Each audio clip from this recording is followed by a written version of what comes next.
Um, to many of you, it may seem a little premature to be talking about the post-conflict reconstruction of Yemen, right in the middle of so much distress in that country today. Um, but, I mean, after it's been a full year since the parties have even sat down at the negotiation table, so it's not very encouraging. But we do understand from Ismail ul Sheikh Ahmad that the parties may resume at the peace table shortly. We hope so. Fingers crossed. This time in Amman, Jordan. In the meantime, you all are painfully aware that the humanitarian situation continues to deepen. We all know that the cholera epidemic has affected 300,000 people, 1,500 people are dead. Medical supplies uh, are very short. Uh, Stunting food insecurity has affected much of the population. We'll talk about that later in the day. And at the same time, uh, fighting in the country continues, remains stalemated. Thankfully, the coalition, as many of us feared, did not launch an attack on Hudaydah, the port of Hudaydah, which is so important for importing, I think it's 70% of the humanitarian goods into the country. But the fighting and the shelling goes on. Clearly, we need to move beyond the conflict, and this is a matter of urgent attention for the UN and for the entire international community and for responsible NGOs like ourselves, the Gulf Research Council and the Middle East Institute. Earlier this year, MEI hosted, in March, MEI hosted a conference on Yemen. Many of you were in it, attended it. And we floated a couple of ideas. Jerry Farstein presented an idea for turning the management of Hudaydah over to a third party, perhaps the UN, but that could be decided, a neutral party, which would assure that goods could be imported without being blocked and distributed to all of those in need. I'm grateful and pleased that the Gulf Research Council picked up on this idea, and then the UN picked up on it and advocated for its implementation. Similarly, Jerry came up with a suggestion to allow the central bank to resume its functioning. 25% of the people, the population in Yemen are government workers or receive government subsidies, but without the free flow of money through the central bank, that's been stopped. So his idea was to allow that to happen. These are good ideas. They're Band-Aids. They won't resolve or do much to solve the deep problems in Yemen. But these are the kind of ideas that we hope we today can come up with additional ideas. Always optimistically looking for solutions, which is what we're about. Our first panel will look at the strategies for rebuilding institutions and maintaining a stable political environment in Yemen. We recognize that the failure of the political transition launched in 2011 was largely because political institutions failed to deliver services to the people. That's a problem that needs addressing, and we'll be doing that in our first panel. The second panel will look at the humanitarian crisis, which is horrific, but it's important to remember it predated the 2015 conflict. So when we start looking at solutions to the humanitarian crisis, we need to look at the deep roots of the humanitarian situation and its failures to deliver services to the people in Yemen. And finally, our third panel will examine Yemen's developmental needs as we go forward. That will require planning for more than just the repair of the infrastructure and other measures related to the conflict. We'll also be assessing Yemen's broader development needs. So, again, I'm delighted to welcome you all, and please, at any time, if you feel you need a cup of coffee or a break, get up and walk out. We'll have a coffee break and we'll have a lunch break and we'll have very penetrating conversations. So thank you again.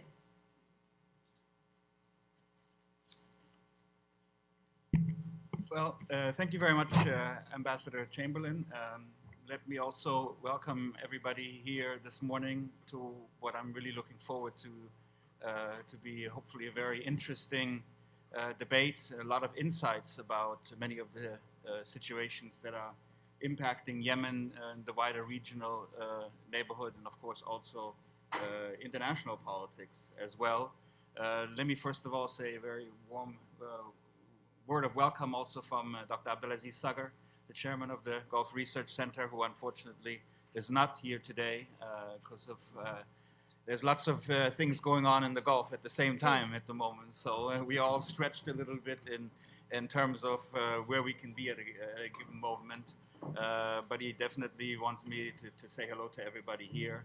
I do very much want to thank the Middle East Institute for their excellent cooperation in trying to get this event all run and all established. We were a little bit pressed for time, but I think we've been able to put together quite a very interesting program, and again, that I'm looking forward to the discussions to follow.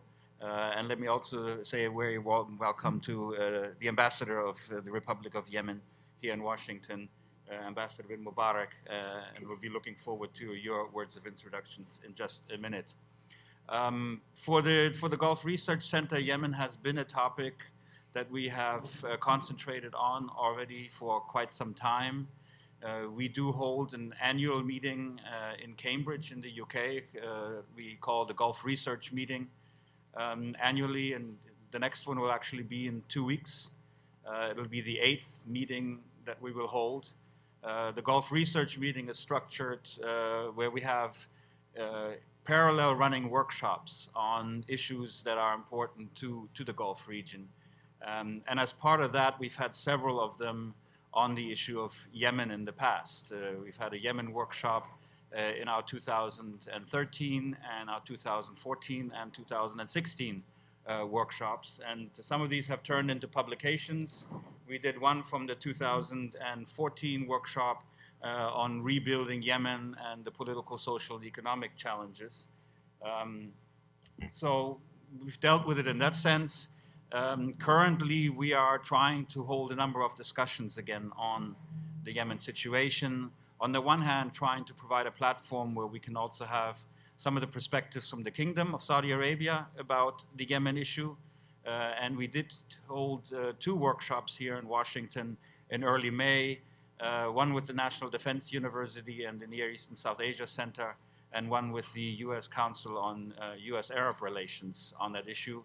Subsequently, we did one with Chatham House in London, and we will follow this now with further workshops on the topic in Europe. We'll be doing events in Geneva, in Brussels, in Paris, in Berlin, both to have one set of workshops on Saudi perspectives, and then a second set of workshops similar to the one here, where we like to hear, of course, from the Yemeni perspectives, in particular on this issue. So there's going to be lots more to come, and hopefully, our intention here is to really enlarge the debate and try to provide a platform where we can have a better nuanced understanding of many of the issues that are critical when we talk about Yemen.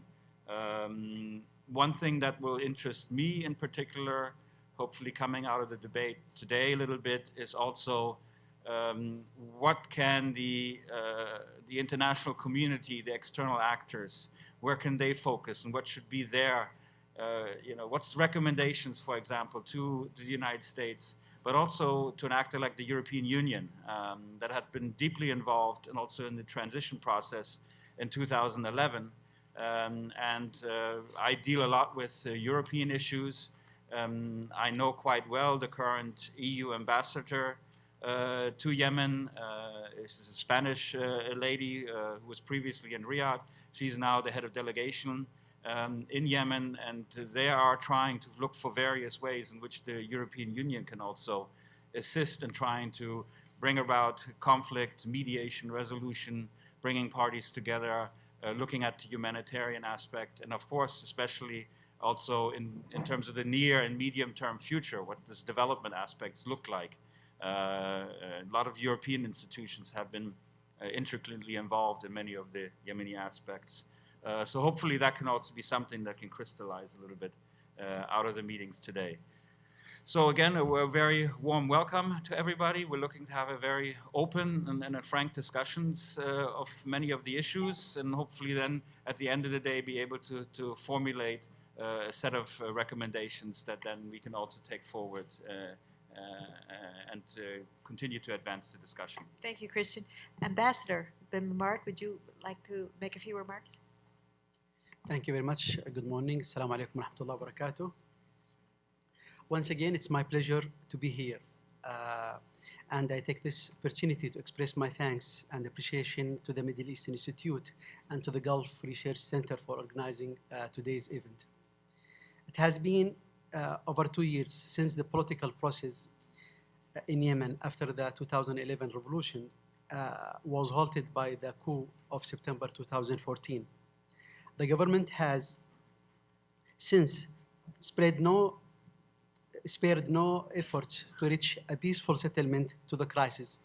We engaged in good faith in 3 rounds of peace talks and demonstrated a genuine willingness to end the war. However, our efforts, genuine concerns for our people were not reciprocated by the Houthis and Saleh alliances. We appreciate the hard work of the great efforts of the Special Envoy of Yemen, Ismail Ould Sheikh. And like in the past, during the last round of peace talks in Kuwait, the government welcomed and agreed to his recent proposal to end the crisis, including the proposals regarding handing over the Hodeidah port and the city. It was the Houthis and their persistent illusion of power that ruined these efforts and any other efforts made by the international community to end this war. President Hadi and the Yemeni government are ready to engage positively with any new UN-sponsored peace rounds for talks for the sake of our people, as we have always been since this conflict started. The government has encouraged all interested journalists to visit Yemen, all Yemen, Sana'a, Aden, Sa'da, Mahra, everywhere,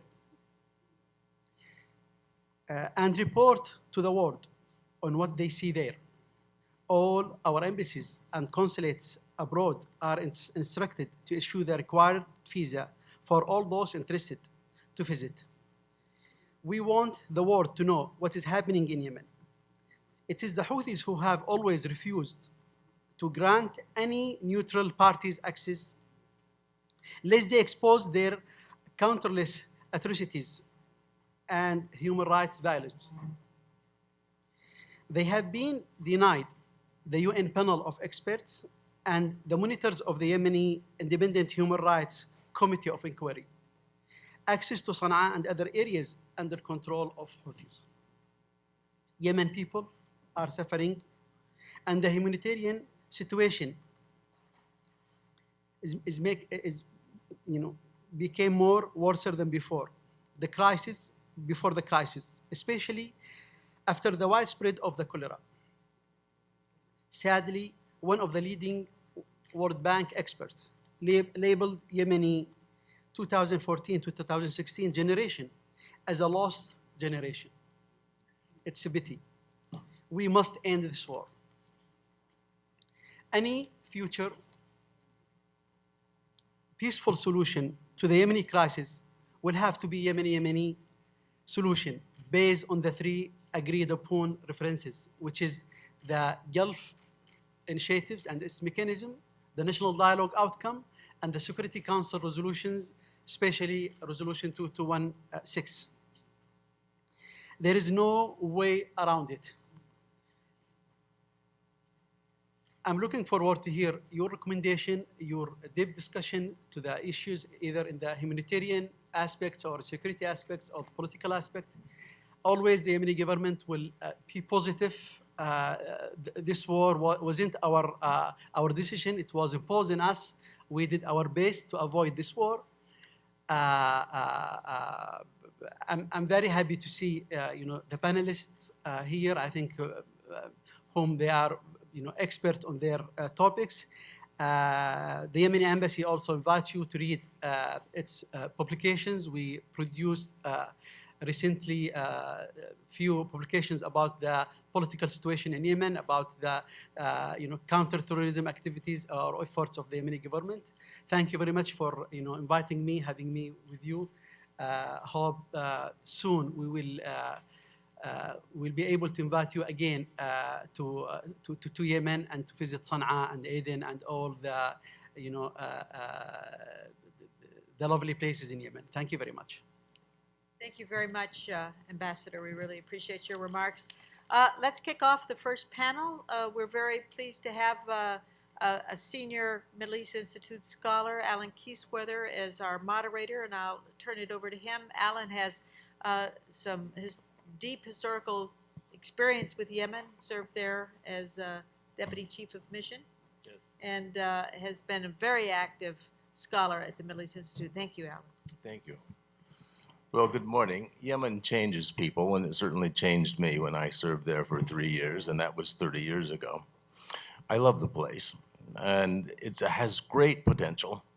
It just needs peace to be able to realize it.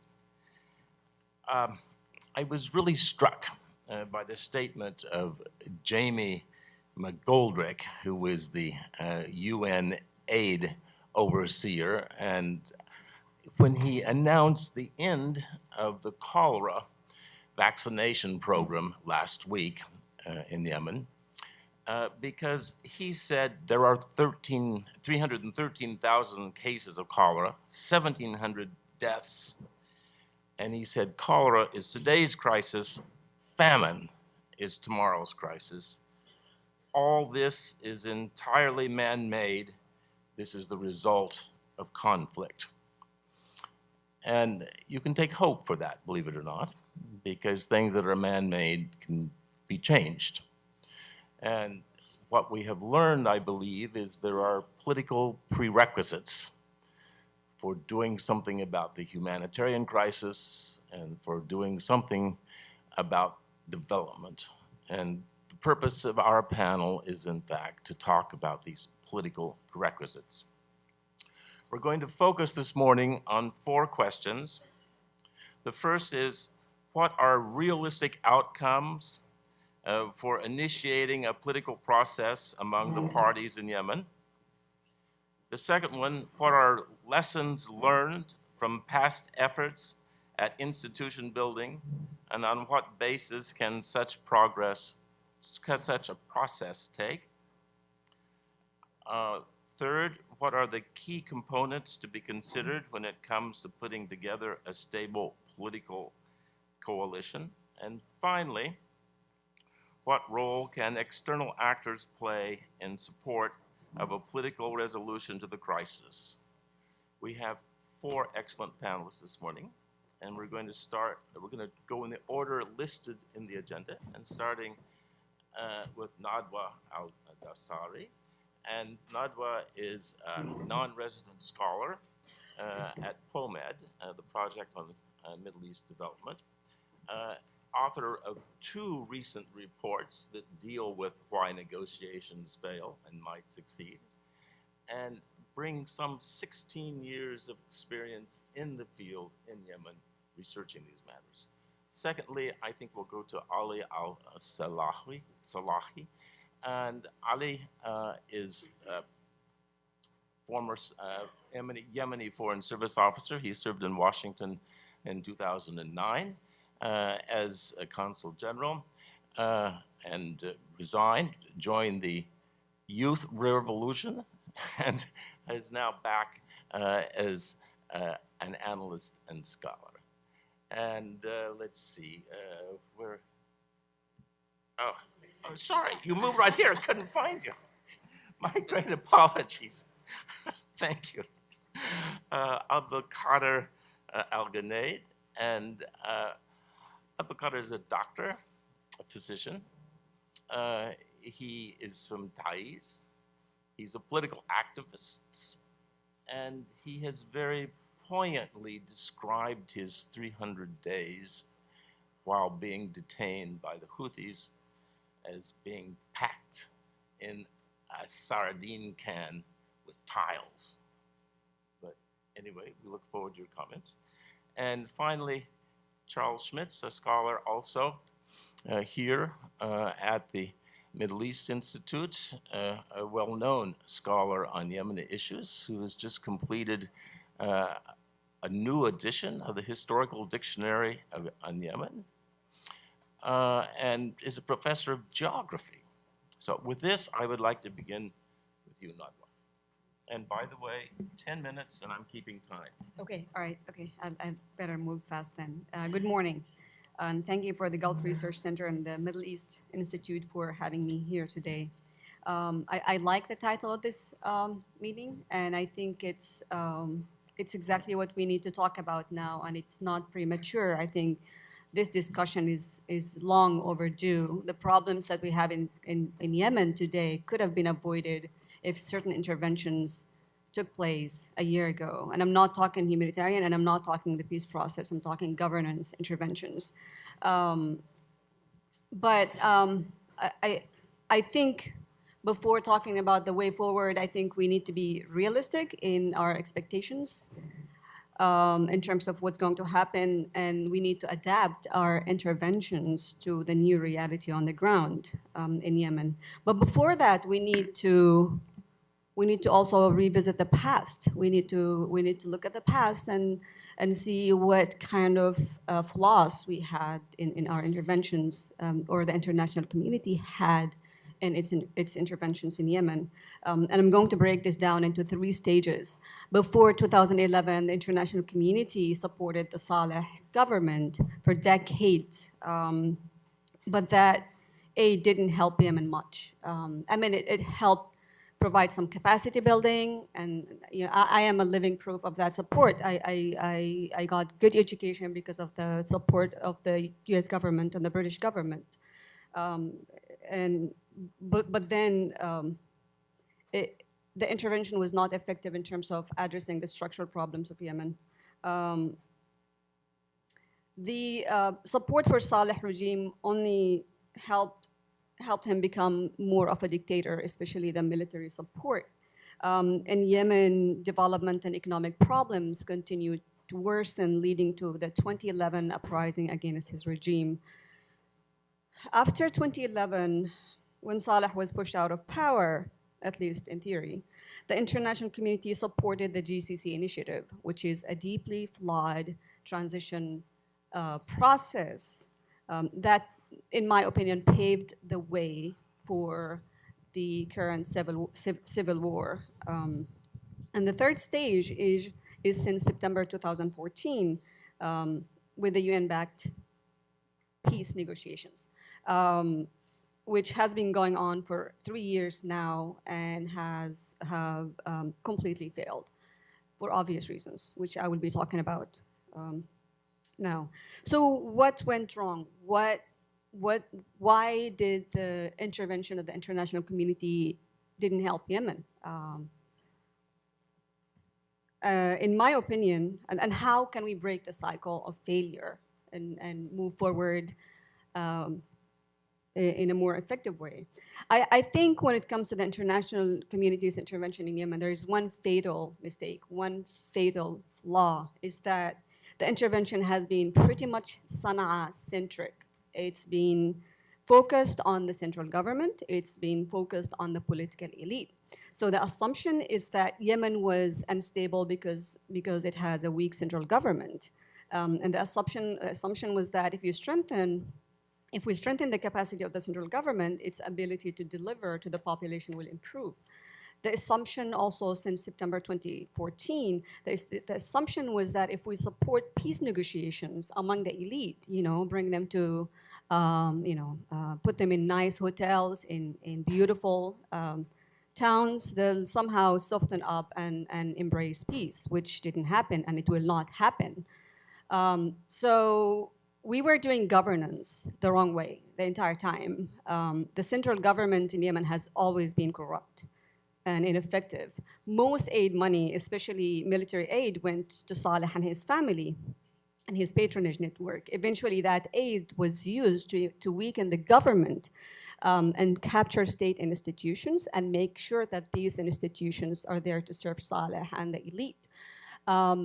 And that created grievances that led to the 2011 and then to the war. So in a way, the central government became a destabilizing factor in Yemen. And the international community's intervention reinforced the structural problem in Yemen. The GCC initiative was merely a recycle of the political elite, the same corrupt political elites who are interested only in power and not interested in Yemen, all sides. So the new reality now that formed over the past couple of years was that is the outcome of these policies. And I think right now we need to realize and make peace with the fact that the unified Yemen, as we know it, is gone. And I'm not even talking south and north. It could be more. I think we need to make peace with that fact so that we can be more creative in our interventions. I think the war might continue to be the reality for some time to come. It might not stop this year, it might not stop next year, it might continue for another few years. That could potentially happen. It probably is the most likely scenario to happen. Forming a central government might not be the answer to Yemen, or might not even be possible under the current circumstances. So, how much time do I have? Okay, perfect. Okay, so waiting for a peace deal to be struck and a central government to be formed, coalition government between different political sides, to happen will probably, before doing any intervention, will probably be a big mistake because that might not happen. Most probably it won't. So we need to do something, and we need to do something now. And actually we need to do something yesterday. Could have happened yesterday. I think we need to realize that the legitimate and effective governance and peace need to emerge from the bottom. We need to support Yemen at the local level, not central level. We need to support local authorities, and we're not going to work on in a vacuum. Local authorities have existed in Yemen since 2011. They have experience, and over the past 2 years, local authorities have done work to improve conditions in their areas. Look at Aden, look at Ma'arib. With all the problems we have, Aden was a success story in improving security in the first half of, in 2016. Same thing in Ma'arib.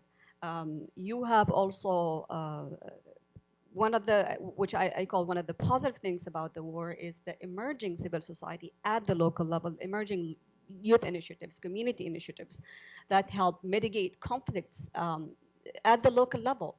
I'll give you some examples. The popular councils in Aden, they've helped resolve dozens of conflicts over water and issues at the community level because of the absence of police, because of absence of security. In Ma'arib, the tribes helped the local authority maintain peace in the highway and main roads and in the city. In Taiz, civil society youth came together and they organized a meeting for the governor, for the local authority, for the armed militia leaders, and for the armed forces officers to discuss ways to improve security in the city. And they bring practical solutions. They don't talk, rosy things. They talk solutions. And I only have 80 seconds to finish. Anyway, there is a lot of examples. What I want to say is that we need to go local. We need to work with local actors on the ground. There are local actors who are genuinely interested in improving the conditions on their areas, and they're genuinely interested in building governance and security. And they've done a lot over the last couple of years. I don't have enough time to give more examples, but feel free to ask me more questions after later. Thank you. Thank you. Ollie, the floor is yours. Thank you, Mr. Kiswarer.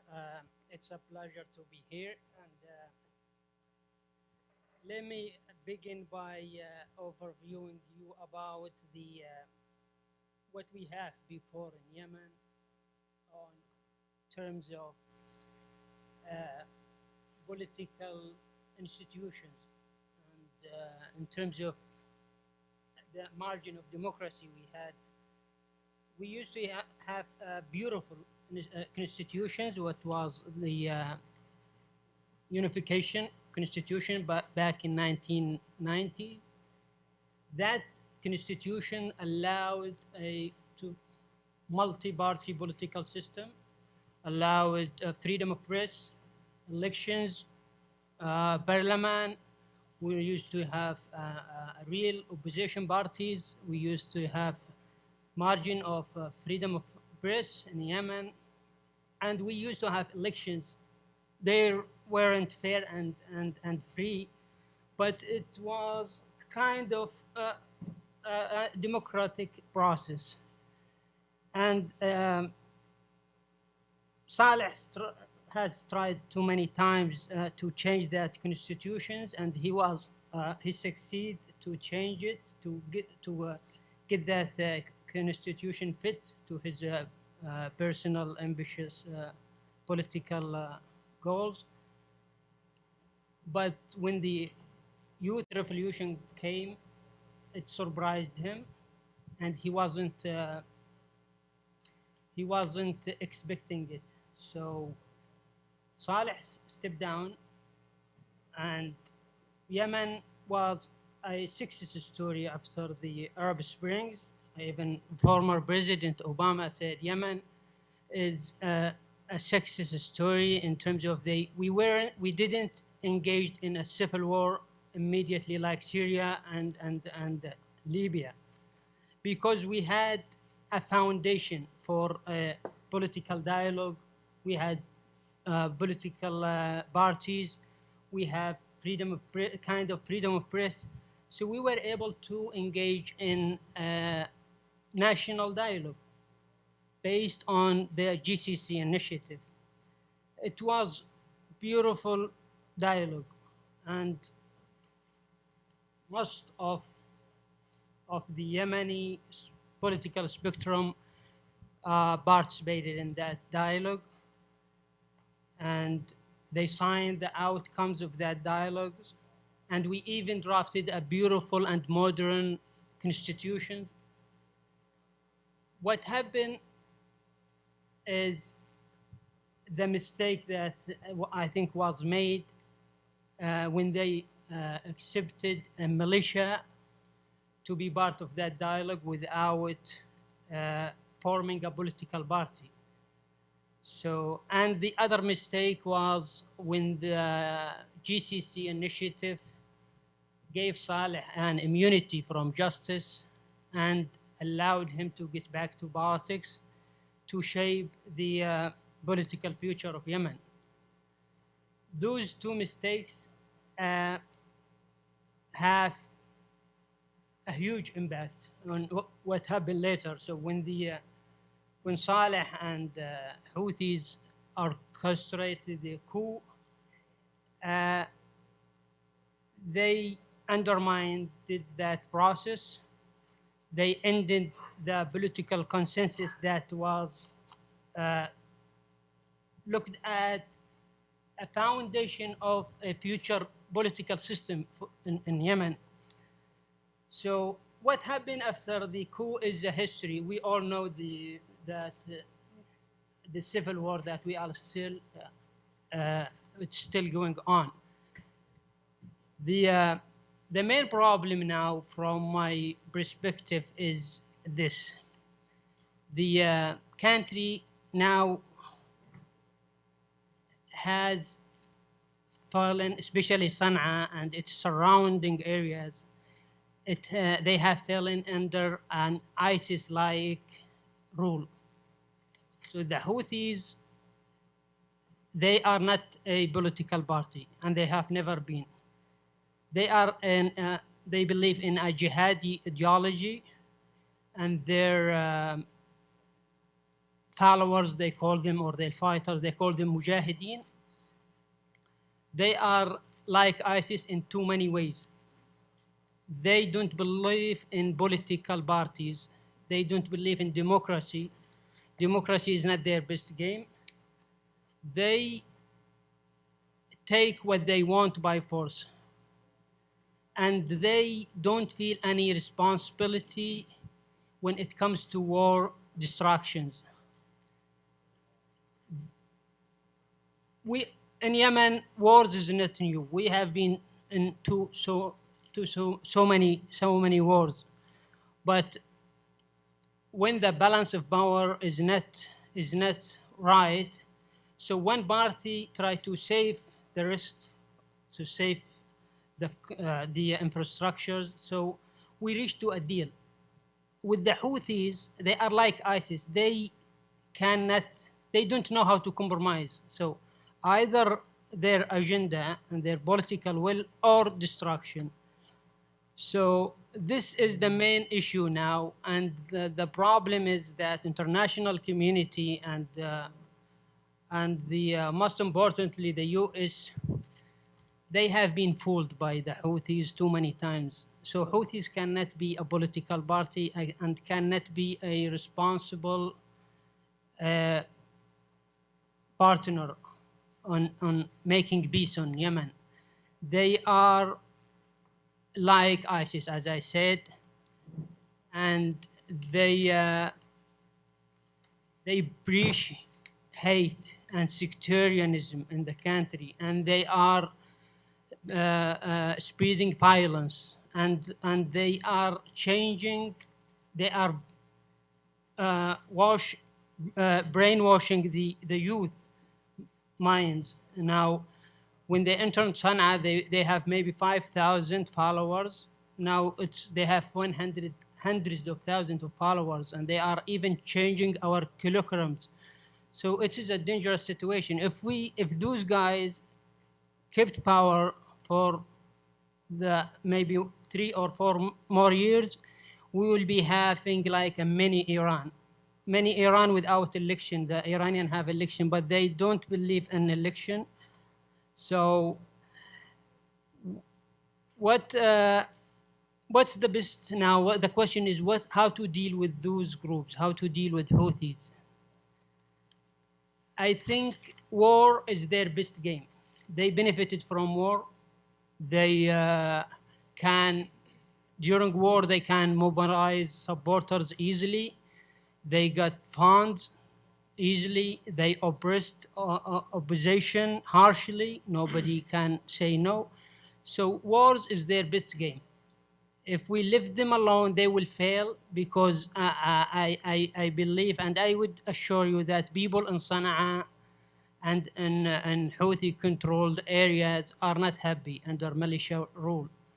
They want freedom as soon as possible, and we need to help them to get their freedom from the... 1 minute. Okay. To conclude, I would like to recommend the U.S. and the UN and the rest of the international community to look at the Houthis as what they are, as an terrorist organization. And to the Arab coalition, I would recommend them to change the techniques of the war. And to the Yemeni government, I would recommend them to help San'anis and the surrounding areas to uprise and to reject militia rule. Thank you. Abdul Qadir, the floor is yours. My Yemen is hijacked. My city Taiz is besieged. Awesome. Here we go. and my judgment that all have been reckless and careless, whether internal actors, regional actors, or external actors. External actors, on top of them is the US. And then I have to be nice. And to be less sad and less angry when I say what I want to say. I will do my best. Yemen is in a mess, and there is no way forward. Watch my lips. There is no way out. If we are left to our own devices, we will get nowhere. We will keep just doing this again and again and forever. We had some hope in the region, but apparently now they are in a mess themselves. So we wanted them to help us, but they need some help themselves right now. When it comes to the US, we had great hopes in them. Unfortunately, the US have a very short span of attention. They can't focus on something for a long time. They can't. I can talk about this for a whole hour, if you allow me. Unfortunately, the US is not interested in us. It is interested in our neighbors. And whenever they tackle us in a way to manipulate our neighbors for something or another. Sorry, I'm not a diplomat. I'm not a politician. I'm trying to be less sad and to be less angry and to say things as they are. Facts of life. I think the first thing that we should do is to decide, is it a coup or not? If it is a coup, then end it. It is a coup against a consensual transitional process, political process. It is a coup against a national dialogue outcomes that were inclusive, comprehensive, and I'm quoting your own words, the international community and the US and the United Nations words. They spent an awful lot of money to get this, and we are happy. We were happy when we got them. But now everyone is forgetting them. So, yes, we should affirm that national dialogue outcomes is not for bargaining or for negotiation. If you decide that it is not a coup d'etat, an armed coup, and if you decide that the Houthi and Saleh are conflict partners, then expect a fractured Yemen and an endless tragedy, possibly worse than even Somalia.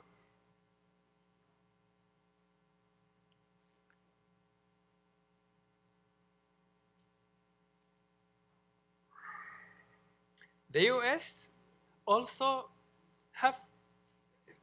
happy with U-turns. They always change their mind. First, I thought Mr. President Obama would visit the Yemen at the end of 2012 because of the good things that they did, the Americans. And then suddenly they turned up with the so-called Asia pivot. And they withdrew their ambassador, and everything collapsed. I date the beginning of the collapse from that point, from the Asia pivot. And I can talk for this for 2 hours, not only for 1 hour.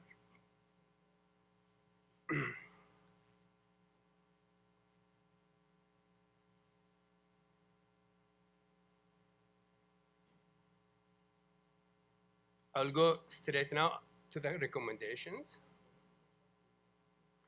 The whole world should affirm without any ambiguity or any doubt that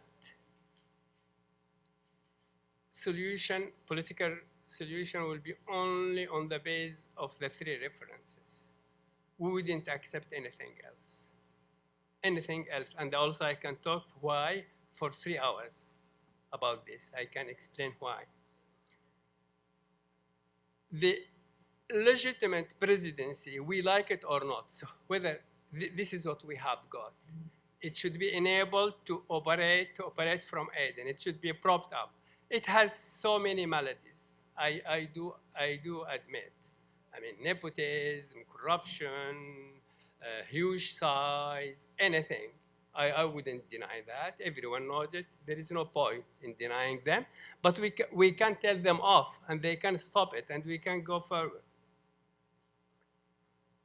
And they should not stay in Riyadh, because it gives them a bad image to operate from Riyadh. And the alliance should be restrained, and they should make sense of their acts. And they shouldn't turn up with new agendas that there are so many agendas by the alliance that they keep turning up to us and shocking us every day and make us perplexed. We don't know what to do. We don't know. Sometimes we think they have already moved to the other side. That same thing applied to the US, by the way. And please, put an end to the protracted war.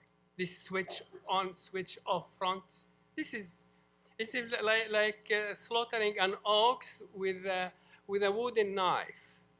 It is bad on every level, in ethics, in manners, and everything. How can you have this kind of war? And we don't know. So we don't know why it does. It doesn't have to happen. We don't know if it is intentional or if it is the way things go. We don't know why this switch on off fronts. We should. Some blame comes to. They say the U.S. prevents them. Some people say. We don't know.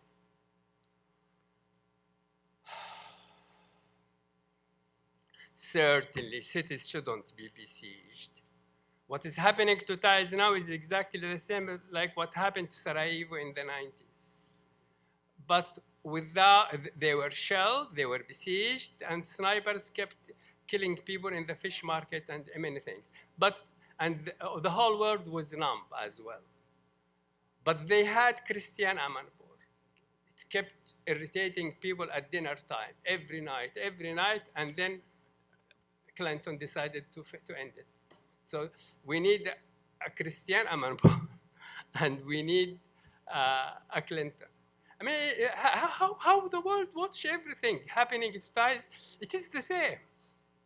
How do they just watch and close their eyes and their ears? You keep saying that the war, it will never happen again. It happens in Taiz. It happens in Taiz. Support the 6 regions federal state. That will give lots of hope to Yemenis there. Support civil elements in Yemen. We want civil society. That should be clear. Civil state, and this is the only way to in the fight against terror. Only civility and civil state, and we can do it. The national dialogue outcomes was bound to bring it. And Yemen also would like to please stick to one thing. Don't keep U-turns and changing agendas. Thank you very much. Charles, the floor is yours.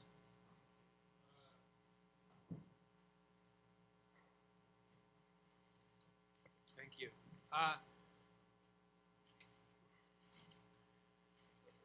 Just a few things, a realistic assessment. I would say that political institutions always have political foundations.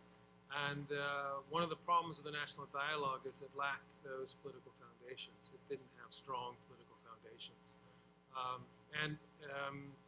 The second thing I'll say is that often in conflict resolution, we have to make unsavory deals and deal with unsavory people. Those two go together, unfortunately. Then a third important thing is that Yemen was facing a very severe economic crisis when all of this began. Namely, the oil was running out. As Ambassador Chamberlain mentioned earlier, a large proportion of domestic demand was oil revenues passed through the government. That's gone, and it's not going to come back. So my first recommendation is spend as much money as possible in Yemen, and I'm serious about that. You know, the welfare fund is a fantastic success in Yemen. I wish it could be expanded all over, and that you know, the international community would just dump cash on it. Dumping cash in Yemen is going to improve the situation, in spite of the fact that it will go to the militias. I know that, everyone knows that, but they have to buy food. They're going to create demand. They, you know, just increasing demand in Yemen is important for the economy. I'm going to be provocative, just throw out some things. I understand the adherence to the three foundations, 2216, the National Dialogue, but I'm afraid those are bargaining chips that are going to have to be negotiated away. The federal system that was set up, federal systems are not natural. Federal systems are human creations. Federal systems are political as well. And it seems to me that the federal system is a good idea, but the map of the federal system is going to be, it is being withdrawn. My assessment is that we are headed for a fractured Yemen, and that you know, a resolution, a way out, is building the federal system on the existing fractures that are in Yemen right now. Key political elements. You know, I'm not Yemeni, but it's just tragic. And the reality is that the key political actors are all fine with what's going on right now. You know, the United States is focused now on Iran and on Al-Qaeda.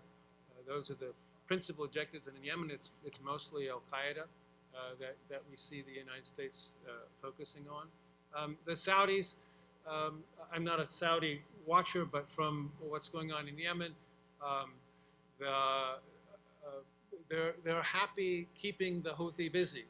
If we're just funding low-level warfare and bombing, keeping the Houthi from consolidating completely their power, they're fine with that. It costs, and the Saudi economy is facing challenges, but you know, politics is compromise, and they at this point appear willing to pay for it. The Houthi, as Mr. Salahi said, they're good they're best at war, and they're fine with this situation as it is right now. They weren't the most astute political players. That was clear when they came into Sana'a. I don't know who pushed that. Either the Houthi leadership overreached, or they got prodded by Mr. Ali Abdallah. I'm not sure.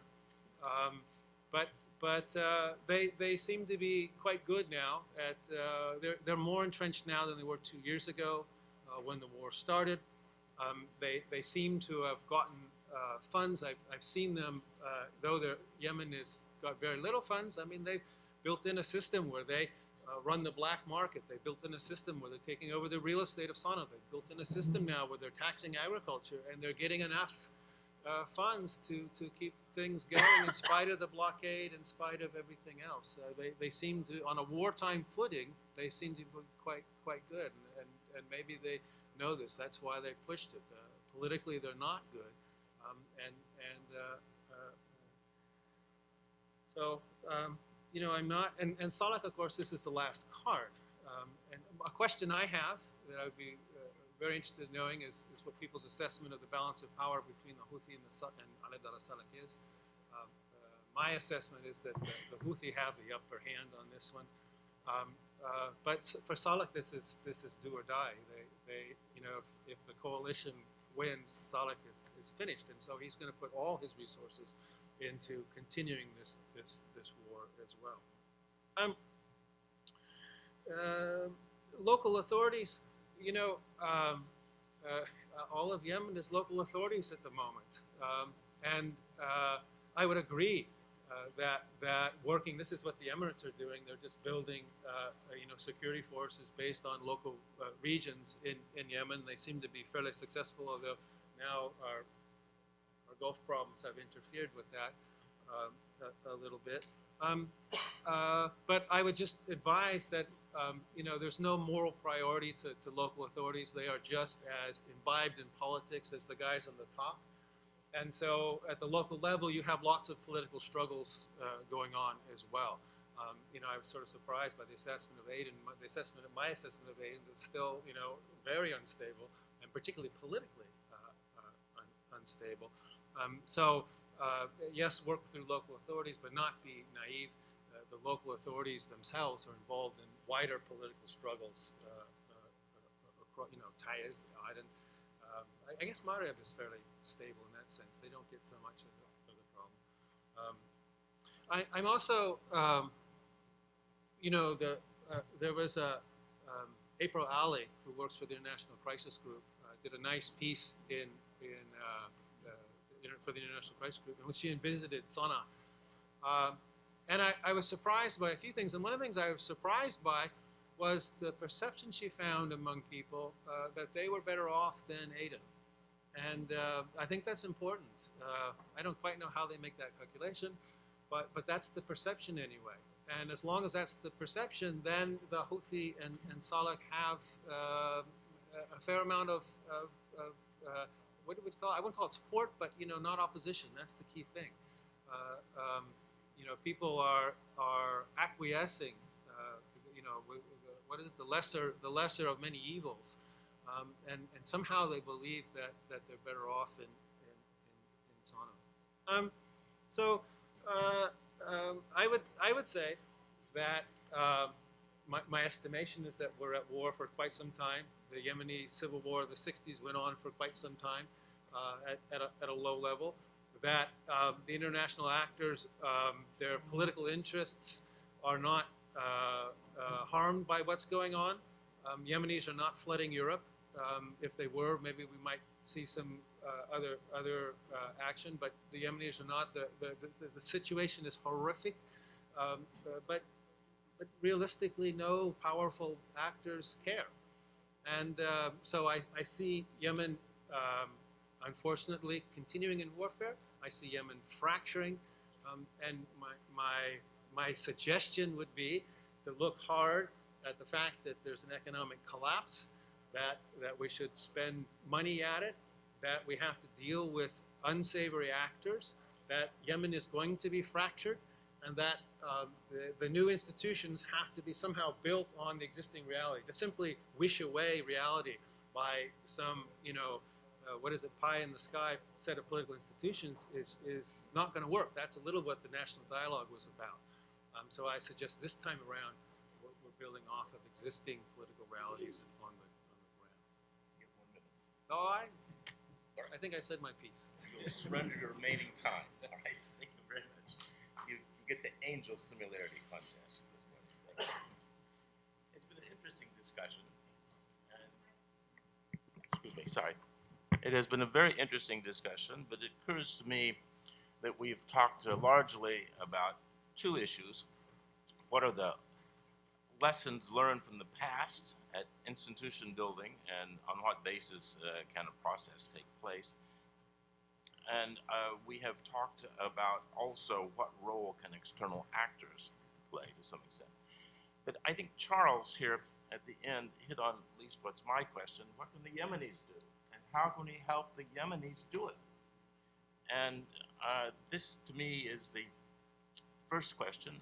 What are the realistic outlines for initiating a peace process among the Yemeni parties? And now, I think Charles offered the estimate dim, and that probably is a view that's shared. But what can we do? Because it occurs to me the essential element is there. It is getting the Yemenis to somehow get together and negotiate seriously about what are the political building blocks. Now, I don't represent Jerry Firestein this morning, but one of his standard points is the war will end when the Yemenis want it to end. And so let me pose the panelists the question: what can outsiders do to help Yemenis solve the problem themselves?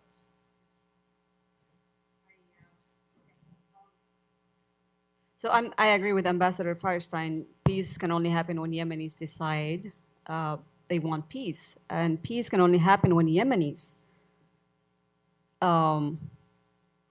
take charge of the peace process, whatever that is. Right now, the peace process is, in my opinion, imposed. There is a model that's imposed on Yemenis that's clearly not working. For the reasons I mentioned in my presentation. I think what can happen now, I agree, I think Yemen would be fractured.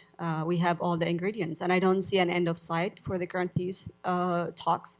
I don't see an end of sight in terms of, let alone forming a central government and all of that. I think what we need to do is help Yemenis establish some level of governance and security at the local level. So that they can build governance, provide services, and build demand for peace and governance at a larger level. Not necessarily national, could be regional too within Yemen. My point is that, and I agree with Charles, that yes, at the local level, when you work with the local authorities, that you face the same challenges, and they get worse. The situation in Aden was much less complex in last year, a year ago. Now it's more complex, and I think yes, the Emiratis have succeeded in terms of improving security, helping the governor and the security director, and they had their own forces. But it was also security-centric. It was not governance-centric. When I met with the Aden governor and the Aden security director a year ago, less than a year ago, their number one priority, they told me, they wanted to see courts functioning. They wanted to improve the conditions in prisons. That didn't happen. The coalition did not do a thing to improve security and to improve the court system, the justice system, and so did the international community also did not do that. So if you could do one thing, what would you recommend? If I could do one thing, wow, one thing. So go to Aden, try to, and Taiz as well, not just Aden, Taiz, Ma'rib, and even Sana'a, and try to revive the justice system. Because, improved security is not enough, but when you help bring justice system to life and improve the justice system, and it doesn't have to be completely formal. I mean, we can be creative about it, and we can let Yemenis at the local level decide what kind of security, what kind of justice system they want. I mean, in Taiz, a group of lawyers and judges came up with an arbitration committee. I'm just trying to bring an example. So at that level, let Yemenis take the lead. Let them decide what kind of justice they want. In Marib, the tribes work with the local authorities as well, and ask them what kind of support they need to improve the justice at that level. I'd like Ali, if you can do one thing, if the West's other outsiders can do one thing to urge the Yemenis to negotiate and to start a political process, what should it be? Yes, I would recommend that they help Yemenis to get back to the political consensus. So we were there in 2012. It was undermined. Now it's okay. We can get back if they convince Salehs and Houthis to form a political coalition peacefully without arms and get back to the table, to the national dialogue, and discuss real issues. We have a lot of unanswered questions in Yemen. We need to know what kind of political system might work in Yemen. What kind of state will we have? Is it federalism? Is it two-state? So these topics need real and responsible political parties. They need mature leadership. And I doubt that the Houthis could be part of this.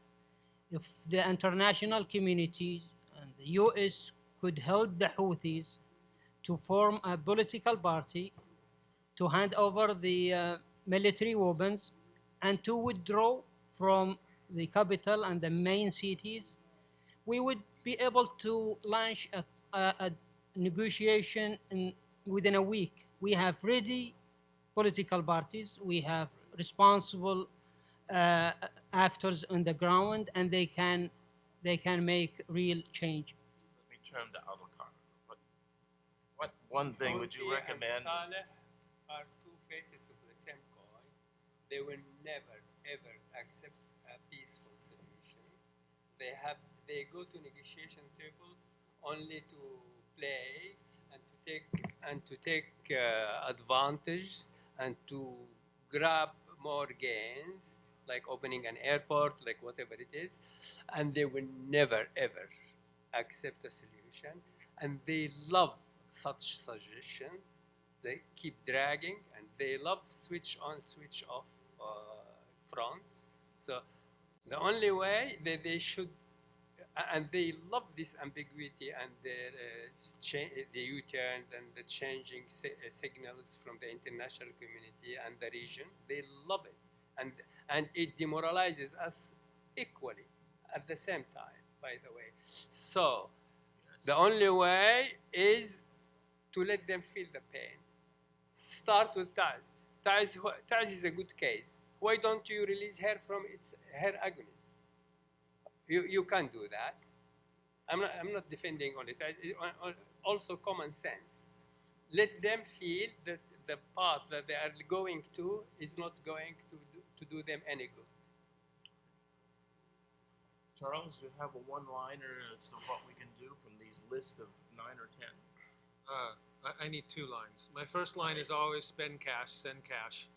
Send cash. My second one, though, is I agree that it's a Yemeni, but you can't leave the Saudis out. I think the Saudis are critical to this, and the Saudis have to feel that the Houthi are addressing Saudi security concerns. That to me is the key to a peaceful, to the beginning, the resolution is if Saudi, Houthi, and Saleh can be contained, that's the key. Okay, well, all of the wisdom around this table is very great, and many people haven't had a chance to speak. I'd like to start with Wendy, then we'll come over to here, and then John do. Wendy, the floor is yours. Yeah, I'm a little surprised. One key player in Yemen has not been mentioned at all. No one has mentioned Iran yet this morning. So I'm curious about that, about the omission, and I'm also would like your views on what kind of a game they're playing. I'll give you an example. If you asked Iranian officials about Jerry's proposal on Hodeidah, acknowledging that it's an important port for importing humanitarian goods. If you ask them about just starting with that one small local area, this one port, finding a third party to manage it so that the goods could go to all parties, including the Houthis, the Iranians will dismiss it right away. What's in it for the Houthis is exactly what they'll say. So they seem to be vigorous defenders of the Houthis. That's an important external power that they're playing. Just like your comments, why did we not mention Iran? And what role do you think Iran is playing? And can they use their leverage? Leverage is another word that was not used. Fine, we can ask the United States to do it, do this, do that, international community to do this, do that. What leverage, real leverage, does the international community have? So it's really 2 questions I'm asking. Can I have a comment on this? Sure. Would you like to respond About to Iran? Yes. The whole psychology of Houthi and Saleh is Irani. We, by tradition, by definition, we know the laws of diminishing returns. We know when to stop. It is in Proverbs. القبيلي لا يضارب حيث يضرب. That a tribesman would never fight where he is going to be beaten, right? This is the mentality of staying to the last bit is Iranian. I am not I'm not going to blame them for arms or whatever. You are good. You are better than me in these things. But this negotiations that never ends. This is an Iranian. This is not Yemeni. We don't do things this way. We do things, flare up, stop, bye-bye. And then we start all over again with new conditions and new atmosphere. What was your second question again? Leverage. No, none. Yeah, I think this was the sort of the point I was getting at too. Yeah, you have to get to the Yemenis and And I, yeah, yes, please. so Iran has been there for a while. It's not new. Iran is supporting Houthis since 2004 or since maybe before that. There is no question on this. And the good thing is that Iranian found a very cheap puppet. They don't cost them too much, and they are happy. The Iranian happy is because we are both Arabs. Houthis are Arabs, and they are hitting Arabs by Arabs. So they are trying to have this problem to last as long as it could, because it's not in their best interest to have peace in Yemen. They would like to keep the Saudi Arabia busy and to exploit the Saudi Arabia and try to use to leverage the Yemeni case with Syria and other front. So that's why the Houthis are refusing a lot of initiatives, and they are using the same negotiation tactics of Iranians. They have long breath policy, and they don't care about destructions. They don't care about human rights or casualties. So we are seeing kind of similarities between the Houthis negotiation tactics and the Iranians. Thank you. Maybe you can borrow a microphone right here. In Arabic. Okay.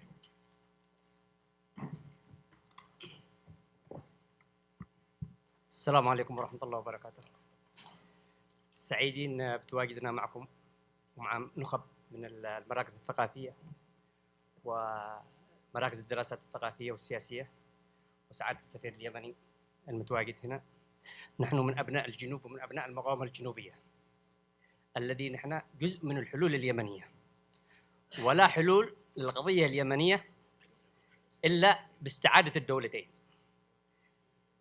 لا حلول للقضية اليمنية إلا باستعادة الدولتين. نحن في الجنوب صراعنا مع الجمهورية اليمنية صراع استعادة الدولة، لأن الوحدة فشلت في 94 في حرب 94 الذي اجتاحت الجنوب، ودخلنا في وحدة طوعية مسالمة من أجل التنمية ومن أجل بناء اليمن. كانت عندنا نظرة لبناء اليمن، ولكن قدر بالوحدة في هذه ما أنتجته الوحدة اليمنية هذه الميليشيات والنظام الشمولي الذي نتج، ونحن مش ملزومين. نحن دخلنا الحرب بشراكة مع التحالف والشرعية، ولكن استعدنا المناطق الجنوبية. لا أقول أن استعادتها الثورة اليمنية أو الجيش اليمني، بل المقاومة الجنوبية من استعاد المناطق الجنوبية.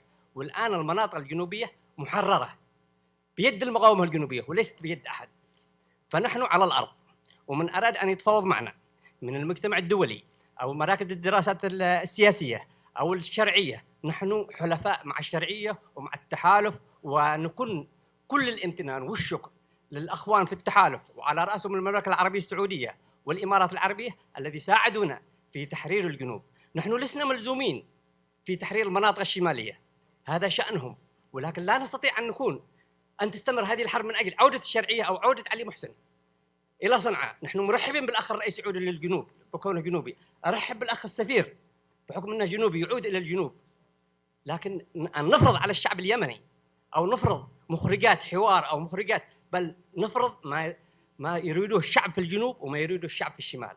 هنا الحلول الذي يجب ان توصل اليها المراكز الدراسات، ان لا يستثني دور المقاومه الجنوبيه او المجلس الانتقالي المشكل الان الذي يعتبر يمثل الشعب الجنوبي والاراده الجنوبيه واراده المقاومه الجنوبيه.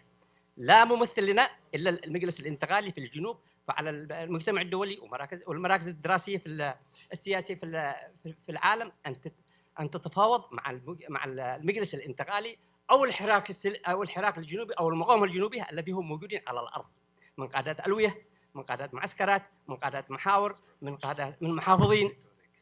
نكون للشرعيه كل احترام وكل التحالف كل الاحترام، ولكن بشراكه سياسيه وليس باصطفاف او بان الانتصارات هذه حققت الجهه احاديه. الانتصارات اللي حققت في الجنوب هي من اجل الجنوب. سؤالي على المجتمع الدولي وعلى الاخوان ان يكون ان اي حوار او اي حلول ان يكون حلول مع المقاومه الجنوبيه والمجلس الانتقالي الجنوبي. غير هذا فهذا عبث. هذا سؤالي وهذه مداخلتي. Who would like to comment about this? Okay, where are you, Mr. Ambassador? Here you are. Thank you. Please. Just I want to comment on your questions. Again, I think this is the most important thing I think that we have to discuss about the leverage, what that you asked. The question, as we didn't try before to approach Iran, to get them in our side or to get to please the process in Yemen. Just remind you, during just before the Houthis occupied Sana'a in September, we received the Iranian ambassador in Sana'a for the first time after long time.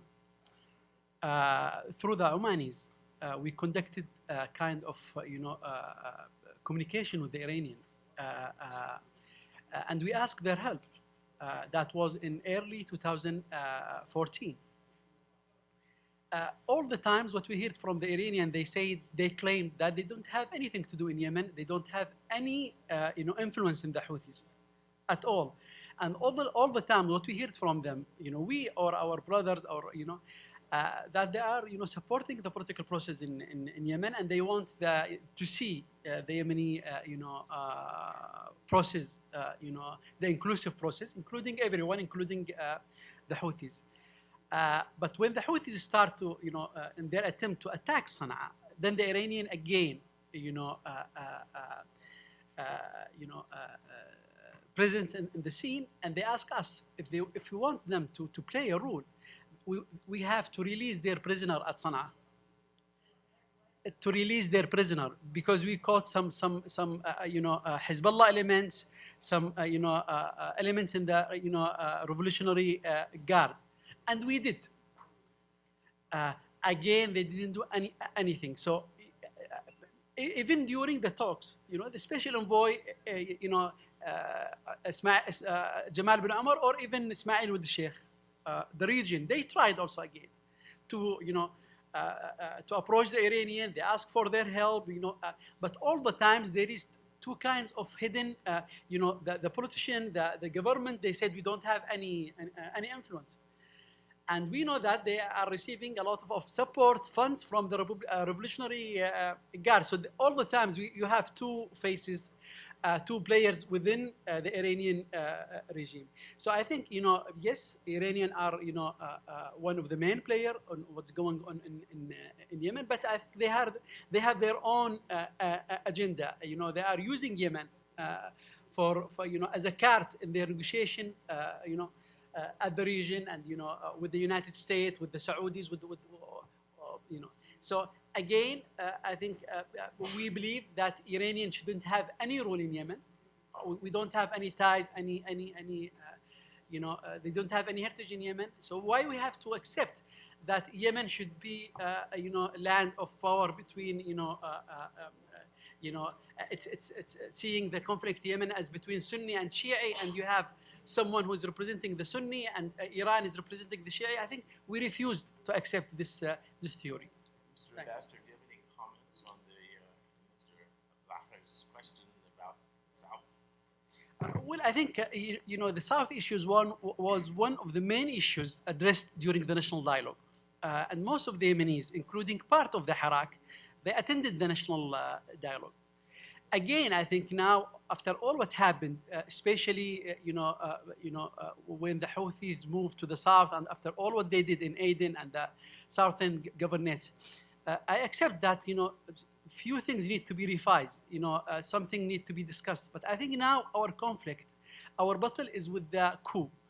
I think we cannot discuss all these issues. We cannot find any solution now before defeating the coup, before the restoration of the state. I do respect all the proposals made about starting with kind of local dialogues. But now I think Yemen is very complex. If you open up that and you damage the references that we already built on, I think it will be chaos in Yemen. So I think the Yemeni government see the situation is two phases. Phase one is the restoration of the state between the Yemeni government, the legitimate government, and the coup sponsored by the International Committee for restoring the state. In the meantime, also building the capacity of the local authorities. Phase two, we have draft of constitution. And this draft of constitution need to be discussed again between the Yemenis. We will go through a referendum. So all the Yemenis in the south and the north, everywhere, they will have the right, to raise their voices and to change anything on the draft of constitution. And then I think when we will reach a consensus, then we can go to the referendum and building the new state, whatever it will be, the new state. But we cannot discuss these issues now, while we are still, facing the coup. With all respect to my friends. Waited patiently, and I think we'll probably try to take 2 questions because we have about 15 minutes left, and I would like to sort of give everyone a chance. So, John Duke. Well, thank you. I agree with the responders, the last 3, regarding aspects pertaining to the Southern perspective, context, background, situation, and position. As to the question about what can outsiders do, one is to go back to the UN Security Council Resolution 2116, I believe, which does call for the disarmament by the Houthis. And it is understood it's the heavy weapons that they captured that have been used to fire into Saudi Arabia. These 4, it was a unanimous vote, are obligated to see to the implementation of that decision. That would make a contribution right there in terms of the level of violence and also the Saudi Arabian aspect, because this is where the missiles are largely headed externally. The second point there with regard to helping local governments be an example in here and there, while it's easiest to identify with that as an end goal, one comes down to the tactics and the operational dynamics. You have to have a way to get into the country to do that, to be secure, to be stable for the people doing it, which requires getting through the airport. That's a government question. Can you not? Or the seaport, or to smuggle in. Whatever way, it's not easy. So let's not underestimate the difficulty of implementing that challenge, however admirable it is. And thirdly, I think none of us should underestimate the resilience of the Yemeni people, both North and South. This is their 4th armed conflict insurrection since 1962. No other Arab country has undergone half that, and no other developing country of 130 have undergone half that. So we're talking about 62, 2 of them in the north, 7 years, with the Imam being overthrown in the south, getting the British to agree to leave, May to July '94, the 3rd one, and this one. I have every belief that the Yemeni people will endure, will survive, will surmount this.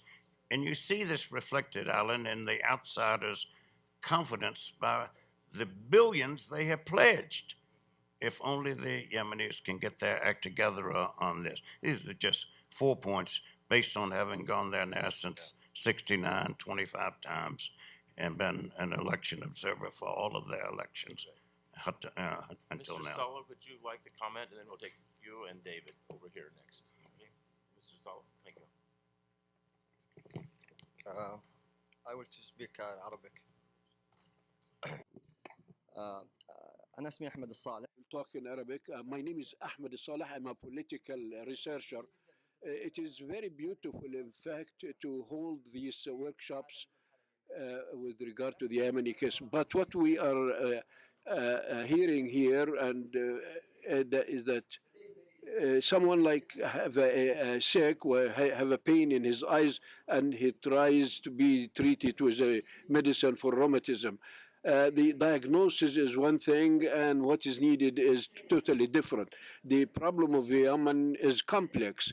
It is true that what I mean is that when we talk, the problem is there. We should determine what is the problem of Yemen. Is it the Houthis and Sada? No, they are part of the problem. But the problem that got us where we are now is not this, basically. At the time of Ali Abdullah Saleh in 2010, and before the revolution of the youth, there was no, the South was not raising Yemeni flags.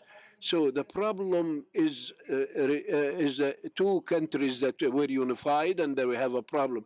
Now we are talking about northern powers without going back to the southern side.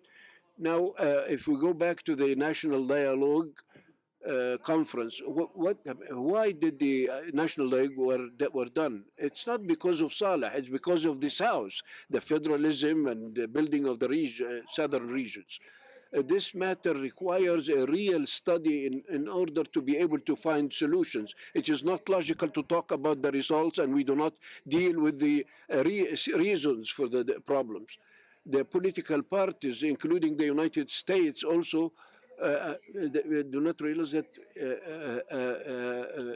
Yemen, to them, is a country that has terrorism and is important for international shipping. So the solutions would be the Saudi kingdom ended its real war. It had ended what they came for from a strategical point. What is happening now is just details. The issue now has become a Yemeni issue.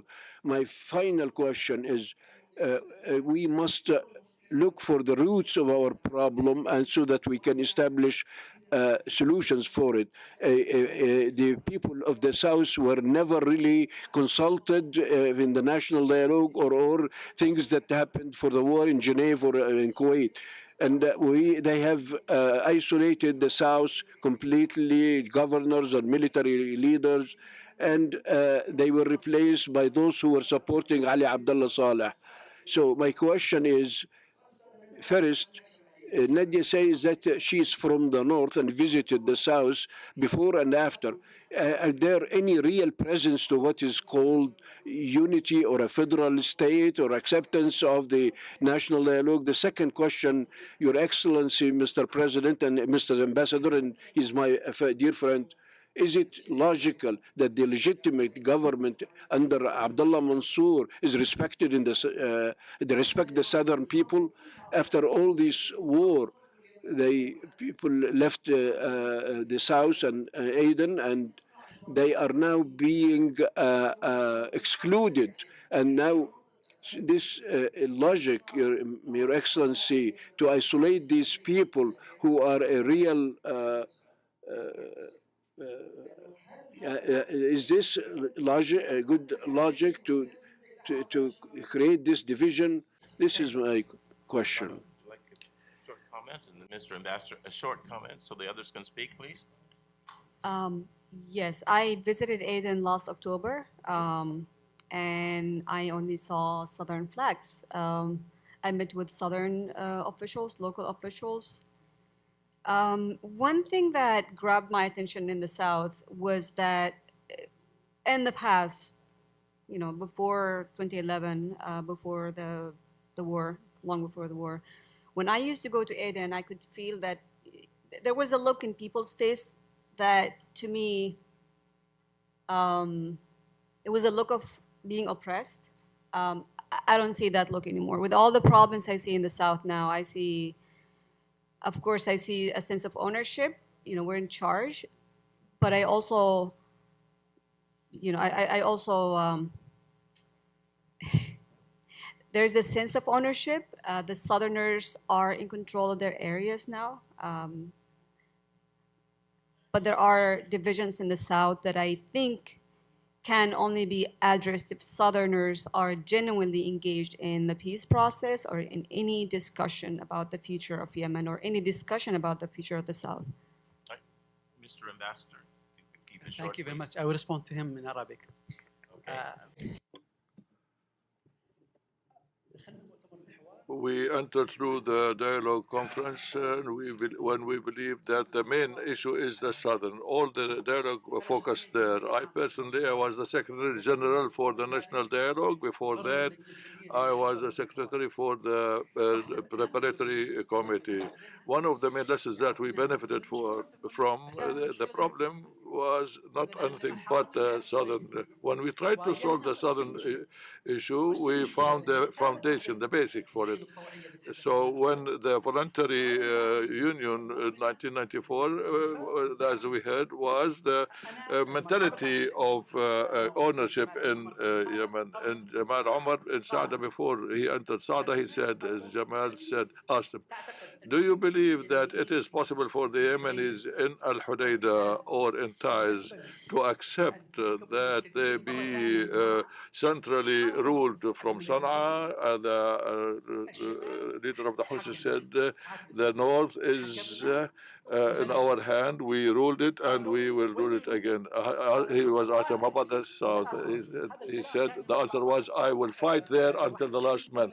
That was on the 19th day. The main problem that we faced, so in the unity or in the consensus and the agreement that was happened in 94, all of these main issues is that sentiment and the belief that they have the right to rule. Our main problem is to end these issues. Then Yemenis, all of them, have to organize and discuss and to agree on something that will endure. As for excluding the partners, I believe that talking about the Hadramaut, the person in Hadramaut, he is the leader there. He is not a marginal person. The country must gather its leaders. There are those who, there's a phase that would require a development phase or an uprising phase, but the state will be managed by the mentality of a state, not with the mentality of partial ownership by a certain party. But I think all Yemenis should listen here and to start rebuilding the state, and then we will deliver our statements in the next phase. David.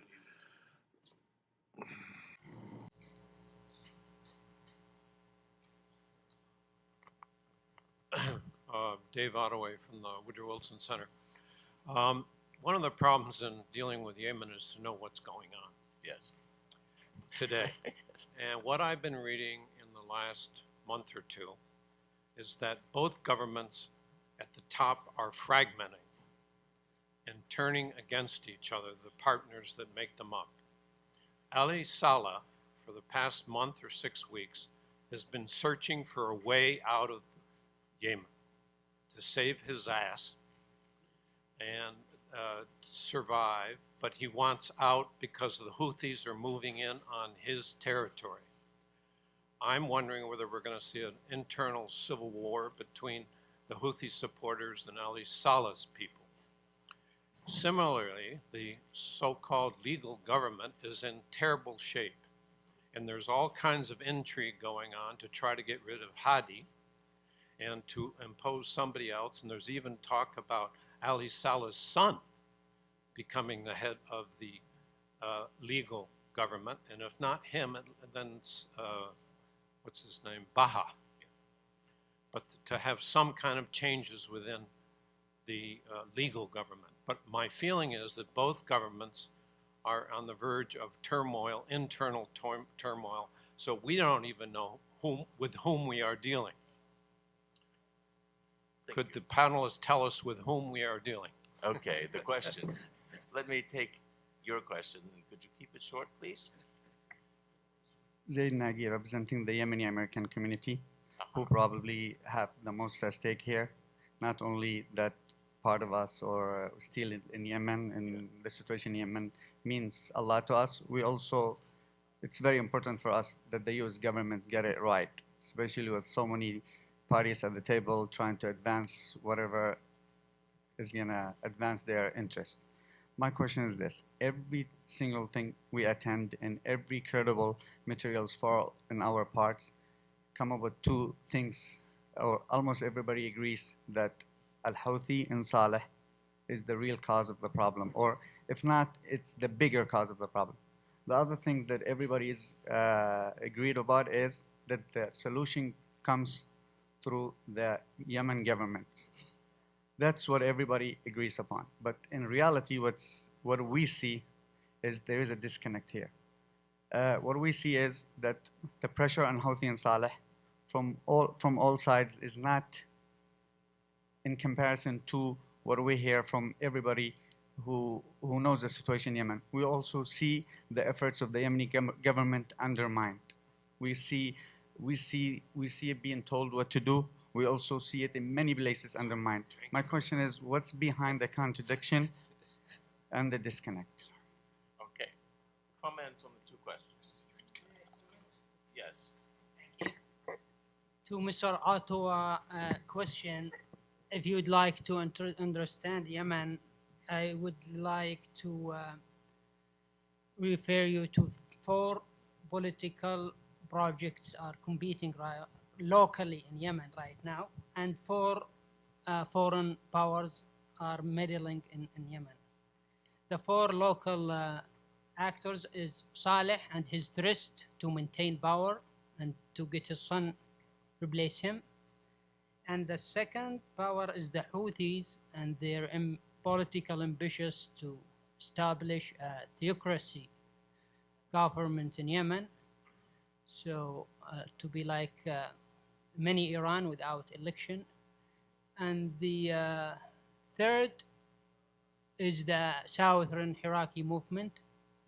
They have unrealistic goals to be independent and to secede, even though they have a legitimate case, but they are not ready to govern. If they would be independent, we might get another South Sudan within a month. So they have a lot of internal disputes among them. And the 4th political project in Yemen is what President Hadi represent. To me, it represents the consensus of the majority of the Yemeni people.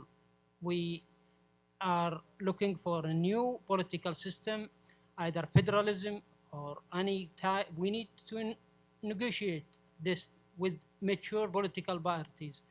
So the 4 foreign powers with different agendas, they are meddling in Yemen, and the Saudis, they have their concerns about the Houthis, and they consider them as a front for Iran in their southern borders, and it's a legitimate concern. And we have the Emiratis, the UAE, they are concerned about the Muslim brothers, and they think that if Saleh was whipped out, the Muslim brothers might control the country. I don't know whether this is realistic or not. Saleh's party is bigger than the Muslim brothers, and they have more supporters in Yemen if they get back to politics. And the fourth one is Iran, and we know, all of us know what the Iranians want. They just want to keep the Saudis busy. They got a cheap ally in Yemen. So, and the fourth one is the Qataris. The Qataris believe they are responsible to support the Arab Springs forces. So Muslim Brothers and the youth and the independent was part of that revolution against Saleh. So, and they are feeling as if they are obligated to keep supporting them until the end. And they are doing that in Libya, they are doing that in Egypt. So they have this feel of obligation toward those forces. And we are having this mess because of that. We have 1 minute. Is there any other comment? Yeah. Can you keep it short? Well, thank you. My name is Mohammed Al-Hadrami. I'm a political counselor here at the Yemen Embassy. I just want to address one question or one idea, which is popularity versus legitimacy. I think these two, at times of war, do not mean the same thing. Without a democratic, political, genuine process that anyone in Yemen, or any other country for that matter, could say and could preserve the social contract between those governed and those governing, you cannot claim just by merely gathering thousands in the streets, whether in Sana'a by the Houthis or by the self-proclaimed Sovereign Council in Aden, that by just merely doing this, you claim to represent any part of Yemen. That's the part of the struggle we have. That's the part of the struggle we lost back in 2012, where we had our last legitimate election. I'm here part of the embassy. I represent President Hadi because he's our legitimate president. He may not be as popular as he once was. But that's the question I wanted to address. And for our colleagues, what makes you better than the Houthis then if really, genuinely, you believe that you represent the South? It's just basically an idea that I wanted to float. Thank you. Yeah, I would like to end with returning to David's comments about the complexity of the situation. In my graduate days at Harvard, I took one course at the Harvard Business School, but the lesson that I took away from that was how to address complex situations. You break it into parts, into problems to which there are known problems and known solutions, problems which you can diagnose, but you don't know the solution, and then the hardest of all is unknown problems other than you have one, and unknown solutions. So I'm not sure exactly how we triage this, but I do think it has to be broken down into manageable parts, of which parts we can solve, parts we can diagnose, and parts we need to study. So with that, I would like to thank all of you, the panelists, all the wisdom around the table and on the outsides, and I'd like to thank you very much. And we're on to lunch next? On to lunch.